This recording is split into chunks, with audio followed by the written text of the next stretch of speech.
Imagina por un momento que puedes viajar en el tiempo, no a cualquier época, sino al corazón del mundo más poderoso que existió sobre la faz de la Tierra. Estamos en el año 100 después de Cristo, en la ciudad de Roma. El Imperio Romano está en su punto más alto, gobernando sobre más de 70 millones de personas, desde las brumosas costas de Britania hasta los desiertos de Egipto. A tu alrededor, edificios de mármol blanco resplandecen bajo el sol mediterráneo. Monumentos, columnas, arcos triunfales. Todo parece grandioso, civilizado, eterno. Pero antes de dejarte llevar por esa imagen perfecta de túnicas blancas y senadores elegantes que aparece en las películas, necesito que actives algo que ninguna producción cinematográfica se ha atrevido a recrear con fidelidad: el olfato. Porque si realmente pudieras caminar por las calles de Roma en el año 100 después de Cristo, lo primero que te golpearía, antes de ver nada, antes de escuchar el bullicio del mercado, sería un olor, una mezcla de sudor acumulado, materia orgánica en descomposición, orines fermentados y humo de leña mezclado con el vapor de las cocinas callejeras. Bienvenido a la Roma real, no a la de Hollywood, a la de verdad. Y aquí está la gran paradoja que muy pocos se atreven a contar. Roma fue la civilización más avanzada de su tiempo en materia de ingeniería sanitaria. Construyeron acueductos que transportaban millones de litros de agua fresca cada día. Levantaron sistemas de alcantarillado que otras ciudades del mundo tardarían más de 1000 años en imitar. Tenían baños públicos en cada esquina. Y aún así, presta atención, porque esto va a cambiar por completo lo que crees saber sobre los romanos. Aún así, las investigaciones arqueológicas más recientes han demostrado que los ciudadanos de Roma tenían niveles de parásitos intestinales y enfermedades de la piel que rivalizaban con los de civilizaciones consideradas mucho más primitivas. ¿Cómo es eso posible? Quédate hasta el final, porque la respuesta es tan sorprendente que te va a costar creerla. Ahora bien, antes de adentrarnos en los detalles más impactantes, hay algo fundamental que necesitas entender sobre cómo nació el Roma imperial que conocemos. Y aquí viene un dato histórico que toda persona educada debería tener claro. El Imperio Romano, que construyó las termas y los grandes acueductos, fue impulsado bajo el liderazgo de Julio César, el primer emperador de Roma, quien asumió el control total de la República alrededor del año 45 a.C., y desde el Capitolio, transformó para siempre la manera en que los romanos concebían la higiene pública como símbolo de poder. Todo lo que vino después, toda esa grandeza sanitaria que vamos a recorrer hoy, tiene su origen ahí. Y ahora sí, adentrémonos en lo que Roma escondía detrás de su mármol reluciente, porque lo que viene a continuación sobre las termas, las letrinas y la vida cotidiana de los ciudadanos romanos es tan perturbador y fascinante que vas a querer contárselo a alguien antes de que termine el día. Hablemos primero de lo que Roma tenía de extraordinario, para entender mejor el contraste brutal con lo que ocultaba. Las termas. Las termas romanas. Si hay un símbolo de la civilización romana que ha trascendido el tiempo, son sin duda estos colosales complejos de baños públicos que salpicaban cada rincón del imperio. En la Roma del siglo IV de nuestra era, existían nada menos que 952 establecimientos termales registrados solo en la capital. 952. Para poner eso en perspectiva, si vivieras en Roma y decidieras visitar una terma diferente cada semana de tu vida, necesitarías más de 18 años para recorrerlas todas. Las más famosas, las termas de Caracalla, inauguradas en el año 216 después de Cristo, ocupaban una superficie de 182.000 metros cuadrados. Eso equivale a casi 26 campos de fútbol juntos. Podían albergar simultáneamente hasta 3.000 personas, 3.000 bañistas, conversando, haciendo negocios, leyendo en las bibliotecas adjuntas, escuchando música, recibiendo masajes. Las termas no eran un simple lugar para lavarse, eran el corazón social y cultural de la ciudad. El equivalente moderno a tener un centro comercial, un gimnasio, un spa y una biblioteca, todo en un mismo edificio, abierto a prácticamente cualquiera que pudiera pagar la modesta entrada. Pero aquí es donde la historia empieza a ponerse interesante de verdad. Dentro de las termas, el proceso de higiene personal era completamente diferente a lo que imaginamos hoy. Los romanos no usaban jabón para bañarse, ninguno. En su lugar, los más acomodados aplicaban sobre su piel aceites perfumados, de oliva, de almendras, de hierbas aromáticas, y luego, usando un instrumento de metal curvado llamado estrígilo, se raspaban literalmente la superficie de la piel para retirar el aceite junto con la suciedad acumulada. El proceso eliminaba la mugre visible, pero dejaba intacto algo que los romanos nunca llegaron a comprender: los microorganismos.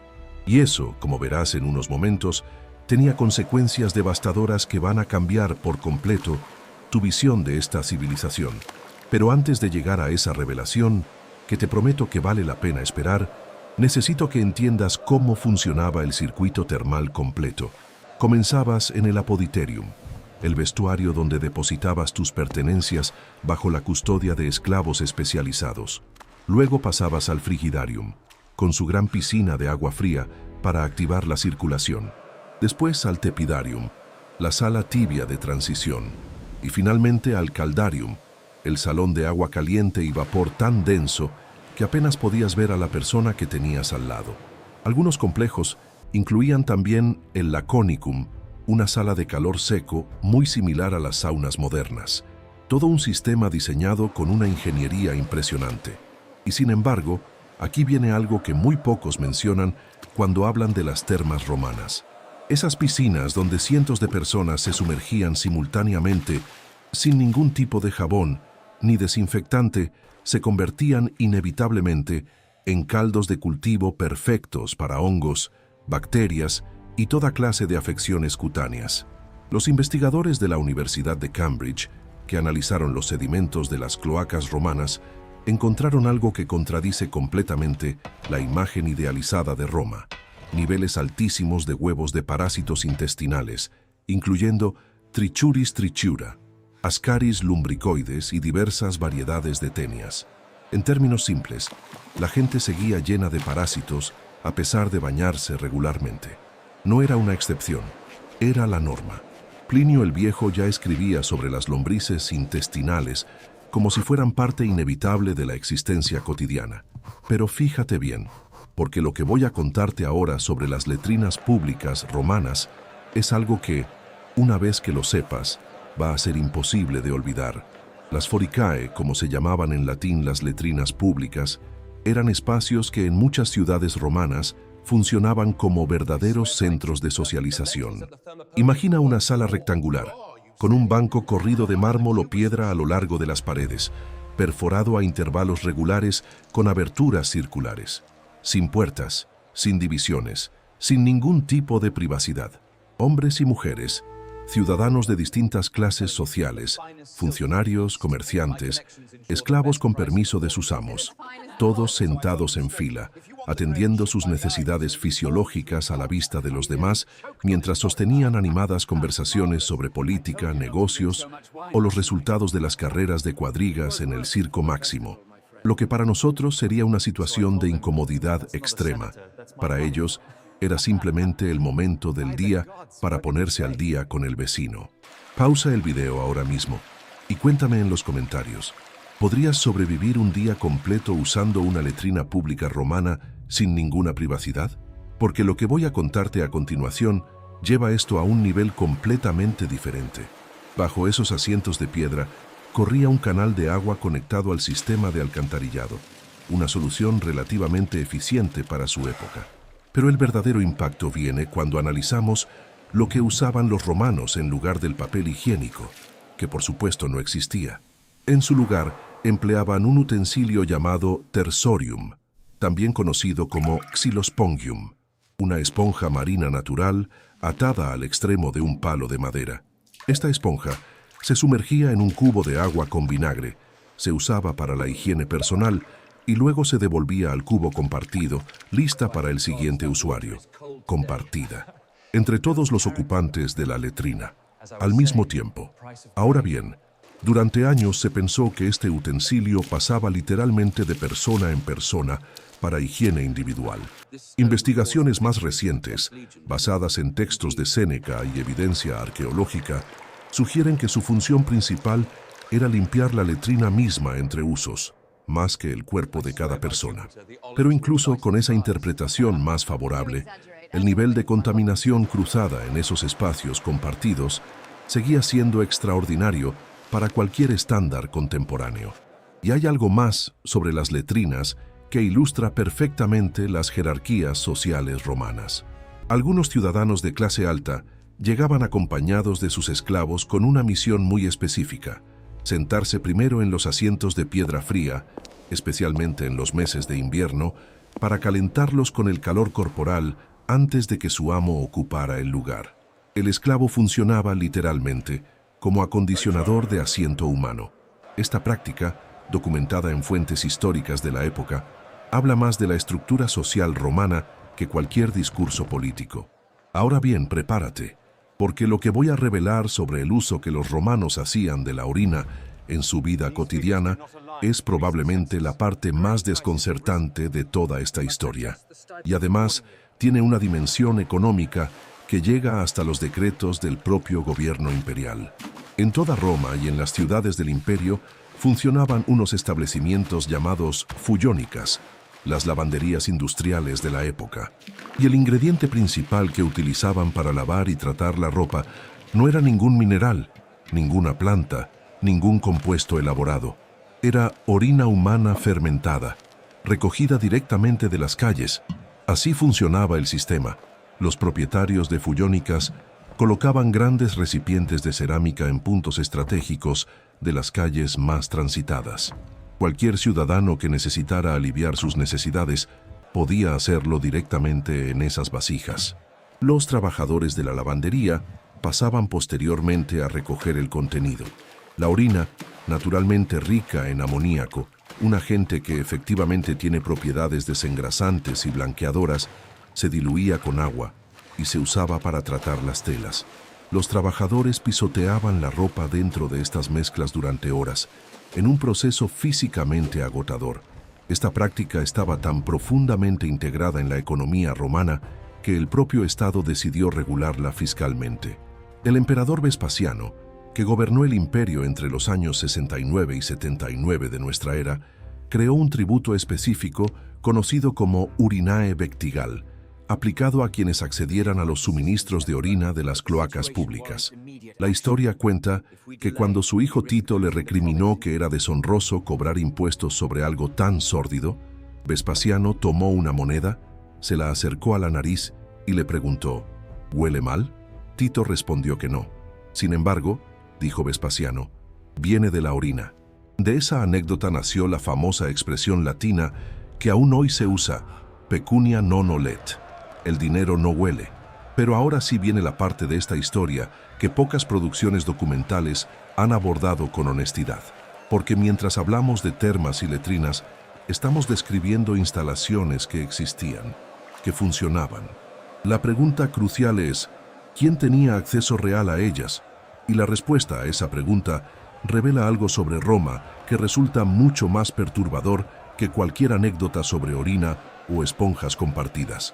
La inmensa mayoría de los ciudadanos urbanos de Roma no vivía en elegantes domus con jardines y fuentes. Vivía en las insulae, los edificios de apartamentos de varios pisos donde se hacinaba el grueso de la población. La diferencia numérica es reveladora.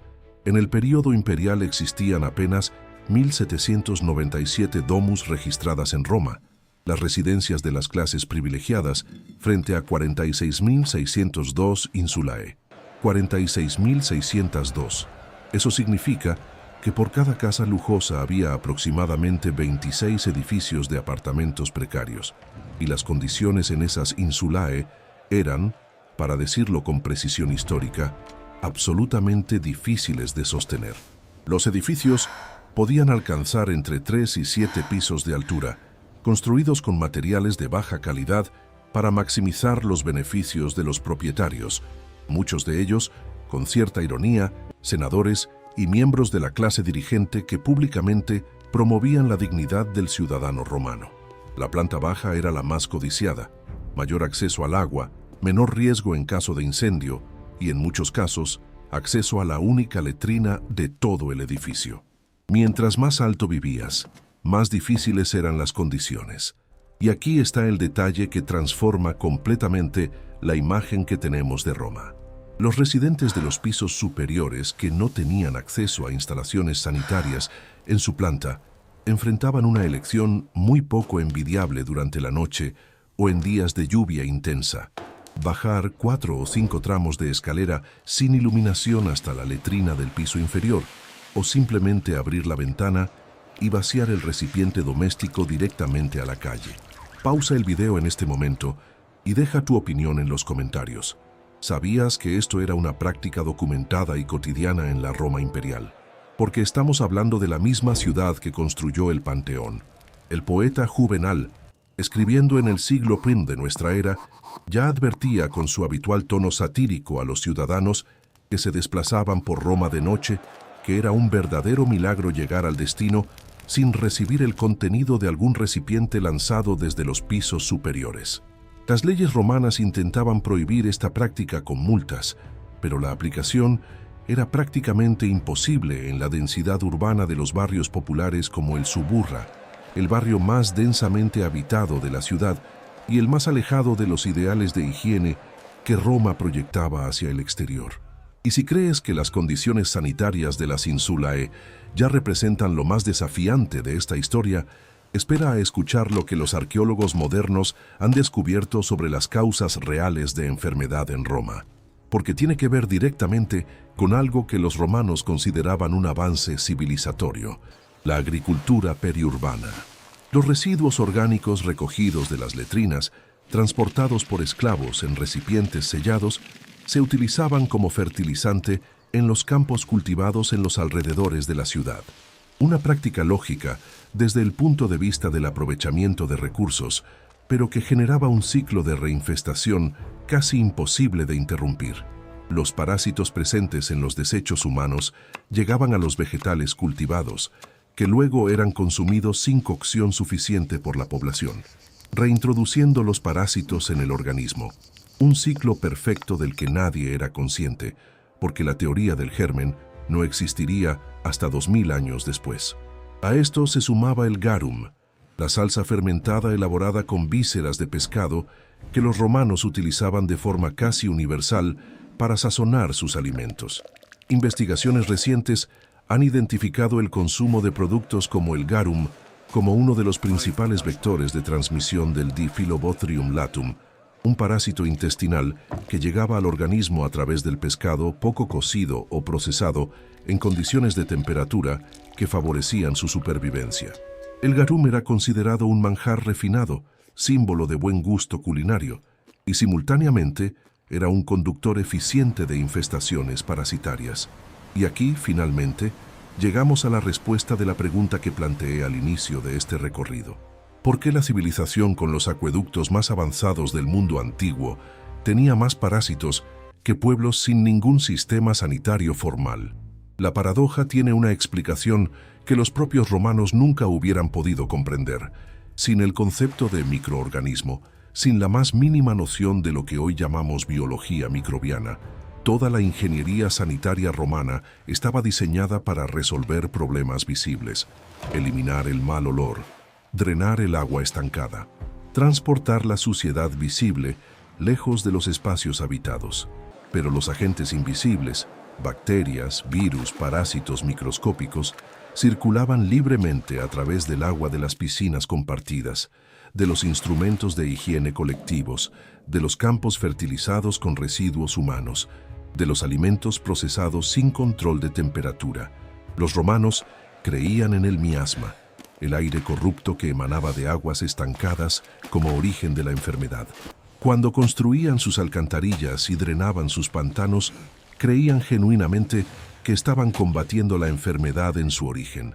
Y en cierta medida tenían razón, porque el drenaje de zonas pantanosas sí reducía las poblaciones de mosquitos transmisores de malaria. Pero ese acierto parcial los mantenía en la convicción de que su sistema sanitario era suficiente, sin que nadie pudiera ver lo que ocurría a nivel microscópico. El resultado, documentado con rigor en los estudios publicados por el Journal of Archaeological Science, es que las excavaciones de cloacas romanas de distintos periodos muestran consistentemente cargas parasitarias altas, independientemente del grado de sofisticación de las instalaciones sanitarias del entorno. Las termas de Caracalla, las más grandes y lujosas del imperio, drenaban hacia las mismas redes de alcantarillado que alimentaban los campos agrícolas cercanos. El sistema era circular y desde la perspectiva de la epidemiología moderna, inevitablemente autoperpetuante. Ahora bien, hay una dimensión de esta historia que aún no hemos tocado y que resulta fundamental para entender por qué Roma funcionó durante siglos a pesar de todo esto. La estratificación absoluta de las condiciones sanitarias según la clase social. El aristócrata romano, en su domus privada, vivía en un universo completamente diferente al de los habitantes de las insulae. Sus residencias contaban con termas privadas alimentadas directamente por los acueductos. Tenían letrinas propias con asientos de mármol en estancias especialmente diseñadas, conectadas a canales privados de evacuación. Sus alimentos eran preparados por cocineros especializados con acceso a los mejores ingredientes del mercado. Y contaban con equipos completos de esclavos especializados en cuidado personal. Los unctores aplicaban los aceites corporales,